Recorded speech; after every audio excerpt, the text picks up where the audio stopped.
Hey, all you Deadly Mobbo, Della Cruz back, Deadly Choices ambassador for Deadly Choices TV. I reckon we should call it Bo Show or what, ladies? What do you reckon? Anyway, we're here today to have a yarn about the Murri Carnival, but firstly, I would like to acknowledge the traditional custodians on the land on which we meet and speak today, and to acknowledge all your mob out there as well in the country that you are on today, and pay my respects to elders past, present and emerging.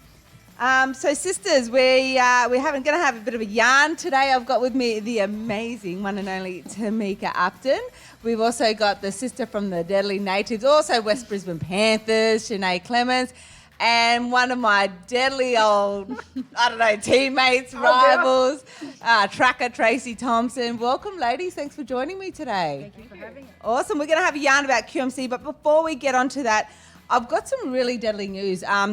Obviously, we've got the Step Up for the Jab campaign, which will be also happening at the QMC this year. If you're going into the QMC and if you're wanting to get your vaccine, you can actually do it at the Queensland Murri Carnival, which is an amazing thing. And you can get it, obviously, while you're there.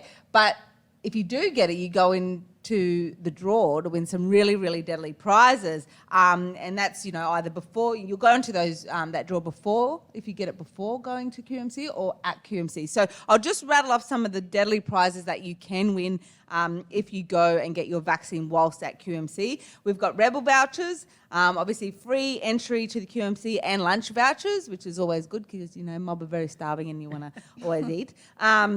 And you got big families too, if that's free entry and you got all your mob there, why not? You can go into the draw to win some also free Deadly Choices retro shirts. I don't know if you guys have seen them. We've got some new ones. I think St. George, all those other clubs that are coming on board. This is probably one of my favourites. We've got the Deadly Maroon 40-year polos, which are actually signed. Which were revealed last year. So this one I'm not even too sure. Number 11 is Gordon Tallis's. So that's up for grabs as well. But probably the big major prize is going to be the double pass to the NRL Grand Final here in Brizzy. Flights and accommodation paid for. So can we get ours? Can we get ours? Can we go on that draw? Nah, but anyway, so you mob, get down to, the QMC, grab your vaccination.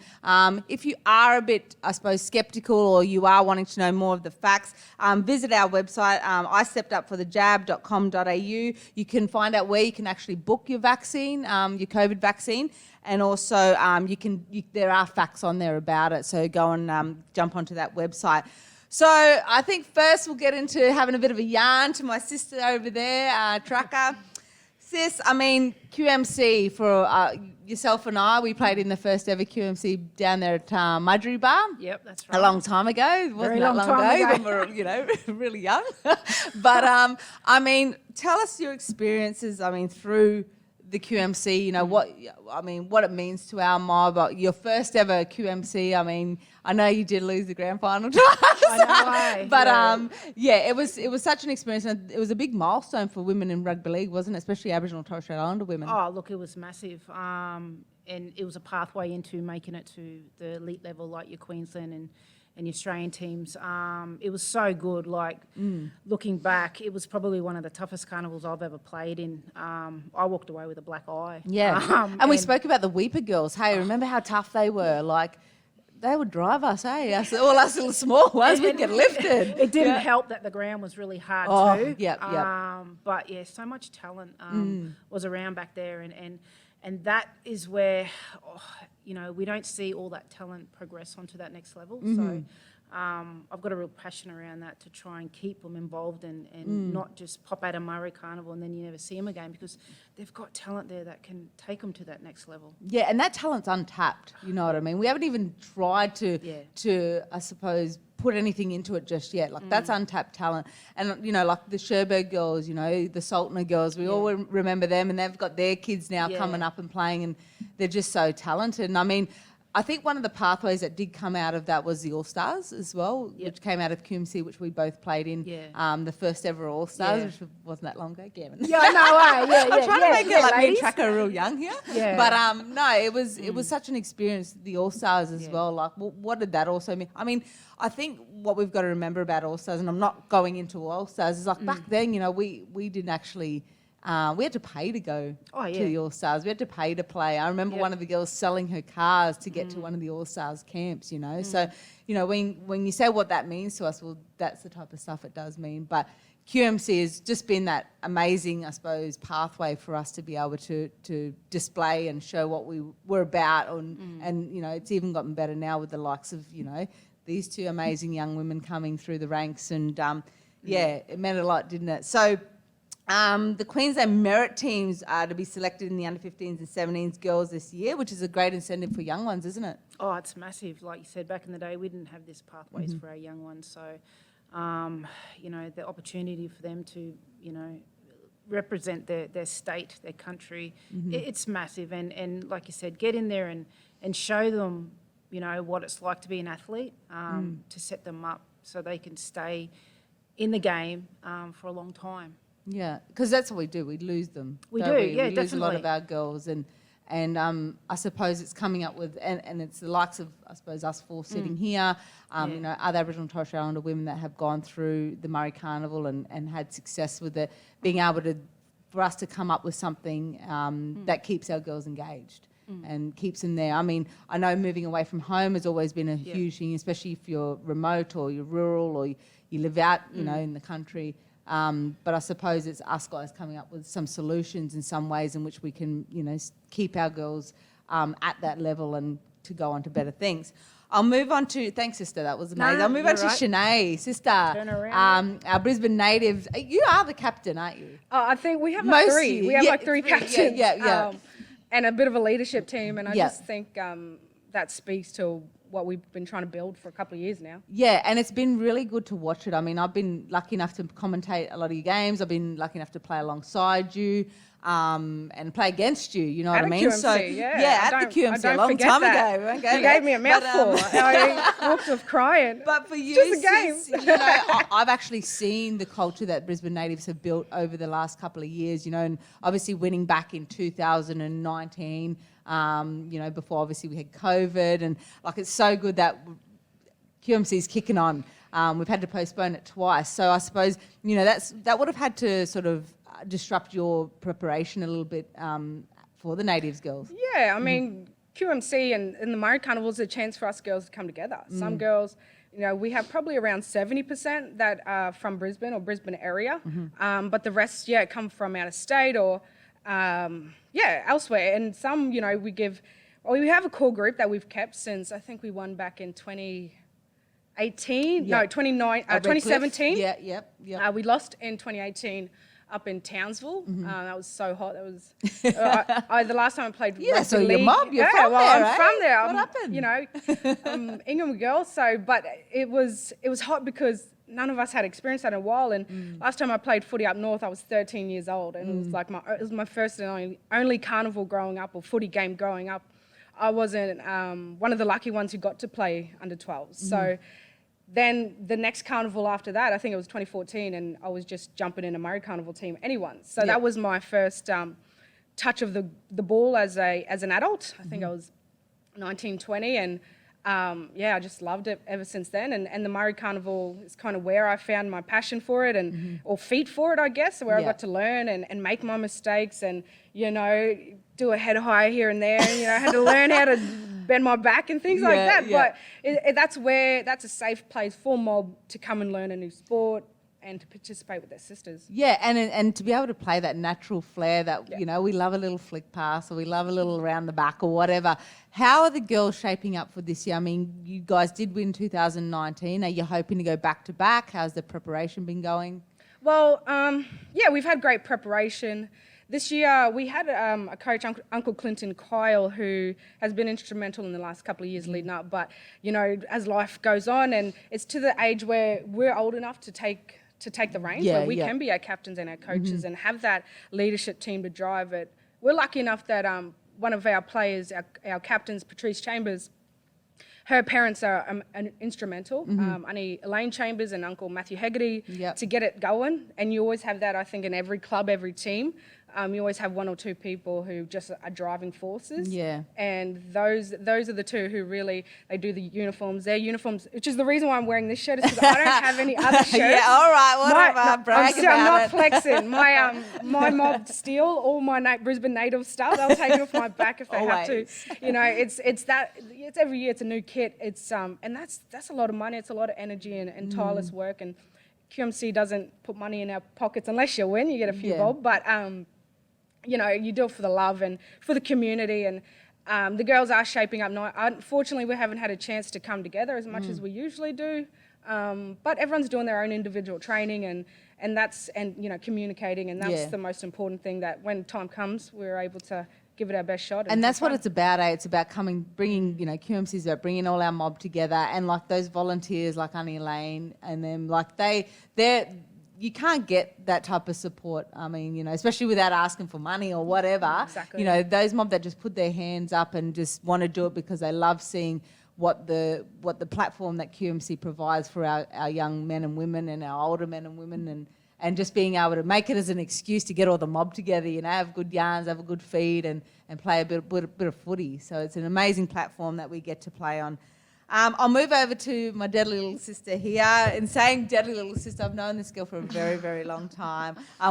She just sent me a photo actually the other day of her when she was, what? I would have been 11. 11? Yeah. And we're gonna remake that photo, Yes, aren't we? So we are. But Tamika Upton, thanks for joining us, Bub.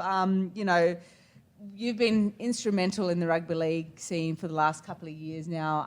You know, and we're so proud to call you one of ours. You know, it's so exciting. We say, yeah, she's a Murri. You know, she's a black fella. You know, and that's why she's so deadly. You know, so but yeah, but it's so good to see that. You know, we've got you excelling and being on the platform that you are, and you know, you're that one person right at the moment, yourself and Talisha, that are bringing these young Aboriginal and Torres Strait Islander girls up and them wanting to be you. So I thank you for being so instrumental in that.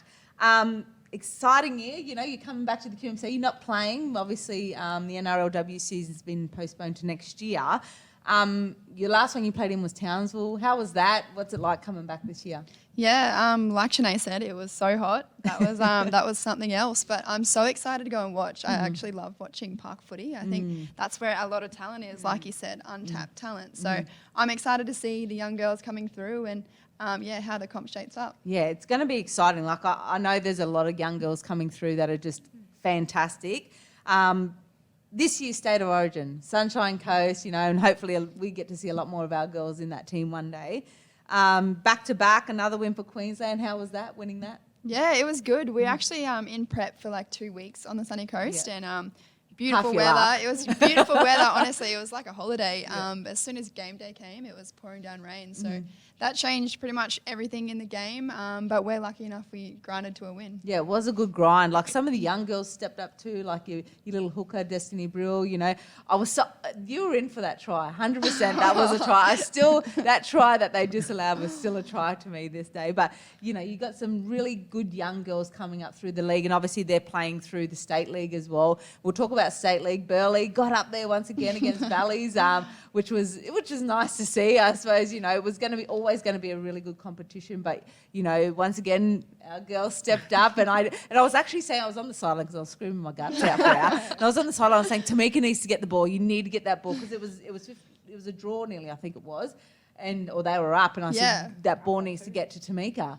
Shen'e, you were there, eh? And as soon as she got it, bang, bang, there was a try. Sis, what was that for you? I mean, all the odds were against you guys. I reckon the Valleys were the favourites to win. So how did that feel, like taking that out? What did that season look like as well for you guys? Yeah, well, Burleigh winning the year before, obviously, everyone's back in the underdog. So the crowd there was pretty amazing, actually. Yeah, it was good. Everyone was behind both teams. But, yeah, it was against us for a while there. We had no momentum, really. But, yeah, we ended up coming back in the last 10 minutes. It was a really good grand final. It would have been really good to watch. Oh, it was amazing, Shen'e. On the sidelines, it was really good to watch, wasn't it? And Absolutely. It was, there at Langland Park, I think it was big enough to fit a fair few people, but also not too big that everyone felt like they were right on the sideline. Yeah, it was an amazing grand final, and I think it got a lot of views too, like live streamed as well. So that was deadly, sis. I was once again proud of my girl because she was the one that came through. But I just want to have a quick chat to you. You know, being like I suppose being from Darwin, you know, and being able to play at the highest level in a couple of sports. You're the same. You know, you're from Rocky, and I suppose a lot of the time, a lot of our mob or any young girl or boy use being not from the bigger cities as an excuse not to make it to the next level. I find that wrong. You know what I mean? So, and I think yourself and me are pretty much living proof of it as well. You know, and what was that transition like for you? And I suppose why didn't you sort of go, nah, I live in Rocky, I'm not going to make it? Like, why were you so different to every other kid that had those dreams, but you always used where you came from as an excuse? What was the difference? Well, I was pretty lucky. I had very supportive parents, always getting me to wherever I needed to go. Obviously, if that's a barrier, it'd be very, very tricky to get to the highest level. But my first year of Broncos, actually, I relocated, I think it would have been 3 months. And that was really, really tough. I sort of had a moment there of like, oh, I don't know if I can do that again, like being away from home that long. But yeah, last year I had a really amazing year and ended up staying on the Gold Coast where I live now. So, you know, things happen for a reason and I'm really excited. And it's about just grinding it out. I mean, like, I always just think, you know, I lived in Sydney for 7 years and I thought it's just a quick trip home. If I want to go home, I'll jump on a plane or I just get on the phone to mum and dad, you know what I mean? It's about grinding it out and just knowing that at the end of the day, the bigger thing is you know, obviously playing for the Broncos or playing at that highest level. And that homesickness does get, you do have it. And I know I still have it, you know? I'm bloody 21 years old now. Hey! I'm a lot older with my own family and my parents still live in Darwin. I find myself still missing home a lot, you know? So I get it, but at the end of the day, doesn't it? I suppose the bigger reason why your hair takes over, doesn't it? Yeah, for sure. And like my sister, she sends me photos of her kids dressed up in Broncos kit, watching the game. So it's obviously that's why you do it. Yeah. Oh, thank you, sister. Well, I mean, ladies, the postponement of the Murri Carnival from last year now through to this year. You know, the NRLW season, you know, being postponed as well from this year to now next year. But there's a huge year for women in rugby league in 2022, isn't there? I mean, okay, let's rattle off what they've got. They've got 2 seasons of the NRLW Premiership, which I think is kicking off in January. Is that correct? Yeah, pre-season. Yep. They've also got, hopefully, All-Stars will come on the agenda again. The State of Origin Women's, the World Cup, and all the state leagues. So you guys have got a full year of rugby league. Like, Shen'e, Tracker, how do you think these girls are going to hold up? Like their bodies, their everything. What do you think is going to be the key for them to be able to hold up through the whole year? Yeah, well, at West Brisbane Panthers, it's interesting. I've been there for the last 4 years, 4 or 5 years. Just saying, we won a premiership against Burleigh a couple of years ago. That's right. 2019. 2019. That's right. Yeah. But no, it's the change between now and even last season, and Tamika can speak to that, is the professionalism of the training, the recovery, the lead up, preparation, all of that stuff. And I think that's why it is so hard to keep that full-time job or, build a career. I'm sure there's so many women who've had to say no to career opportunities. I know I have, and things like that. But to see the young guns coming through and just picking up, as well as the old girls kind of seeing the professionalism change within the clubs, the system. Yep. I think it's actually inspired everyone to kind of pick up their game and give it a shot, because there are real opportunities around the corners. Like you said, next year's is huge for everyone, but the preseason, I've never had a harder preseason than last year. Yeah. And we had Tandia Woods, who was the strength and conditioning coach for Broncos Women's, who's now at the Cowboys.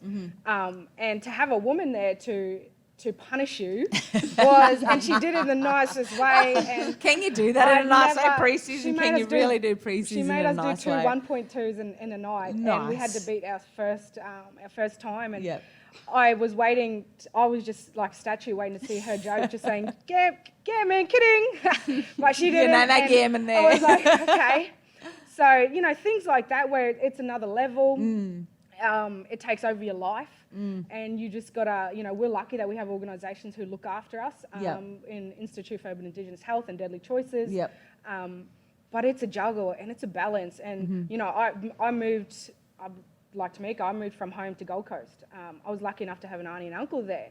And if it wasn't support that I had and my parents moved down later, I would have easily gone home, and I can say that. I was here to get a degree, and then rugby league kind of found its feet for me. But there's a lot of things you got to kind of put to the back burner during season, to the lead up of season, and that can be anything from family to work to commitments. And if you know, the real ones will stay on board with you. They'll understand that if you take a couple of weeks and they don't hear from you, it's okay, because you know it's a busy week. Yeah, so well, it's going to be a busy year for you, Meeks. What was the chat around the postponement? I mean, it must have been a bit disappointing, especially for the Kiwi girls that had come over and had stayed for the NRLW season. What's been the chat? What's been going on? Yeah, look, there's been a lot of chat about it. We're all obviously feeling for those girls who are stuck, can't get back to New Zealand. There's a few girls relocated from North Queensland actually to play for the Knights.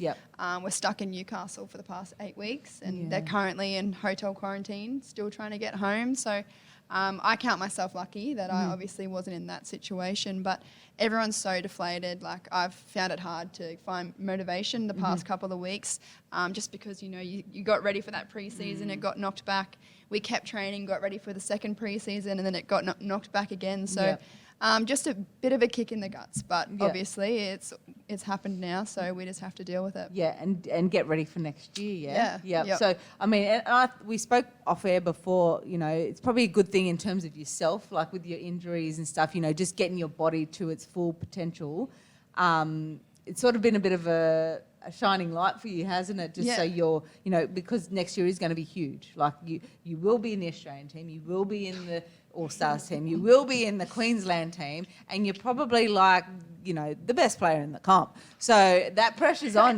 That pressure is on. So, but that pressure also comes on your body as well, doesn't it? So is it sort of been a bit of a good thing for you in a way? Yeah, for sure. I had my little down slump of like no motivation, but then I sort of looked at it exactly like that. Build the body up, back from injury, and get ready for next year. Yeah. And so who are you looking for? I mean, there's some good young players coming on next year. Who are you looking for? I mean, across the board, we've got Newcastle Knights coming into the season now, and the other one was Eels. The Eels. That's right. Yep. So, who are some of those teams that you've got to look out for? Who are some of the new young players coming in?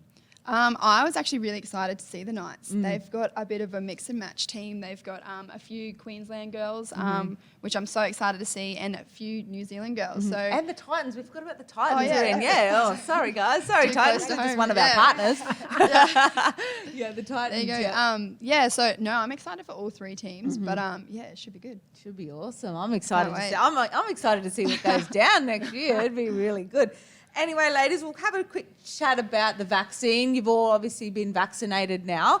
Do you want to just talk a little bit about your experiences and how that was, and talk about leading up to it, like, if you did have a little bit of, if you were skeptical or if you were, and then I suppose the facts that you found out that it wasn't as bad as what everybody seems to think it can be. Do you want to kick it off, Trace? Okay, I'll go Your first. experience? Yeah. I guess for myself, I'm a little bit scared of needles, but in the end, it just come down to it. I want to protect myself, my family, and the community. So, I just want to.